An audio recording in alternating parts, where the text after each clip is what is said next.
بعض لوگ اور خاص کر خواتین نے تو اس مہینے کا نام ہی 13 تیزی رکھ دیا ہے اور اس مہینے کو اپنے گمان میں تیزی کا مہینہ سمجھ لیا ہے۔ اس کی حتمی اور قطعی وجہ تو معلوم نہیں ہو سکی کہ اس مہینے کو 13 تیزی کا مہینہ کیوں کہا جاتا ہے۔ ممکن ہے کہ اس مہینہ کو 13 تیزی کا نام اس لیے دیا گیا ہو کہ حضور صلی اللہ علیہ وسلم کا مرض وفات جو اس مہینے میں شروع ہوا تھا وہ مشہور روایات کے مطابق 13 دن مسلسل جاری رہا تھا،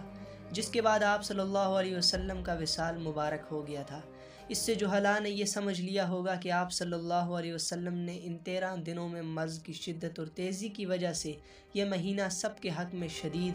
بھاری یا تیز ہو گیا ہو۔ اگر یہی بات ہے تو یہ سراسر جہالت اور توہم پرستی کا شاخسانہ ہے جس کی کوئی حقیقت نہیں، اور ایسا عقیدہ رکھنا سخت گناہ ہے۔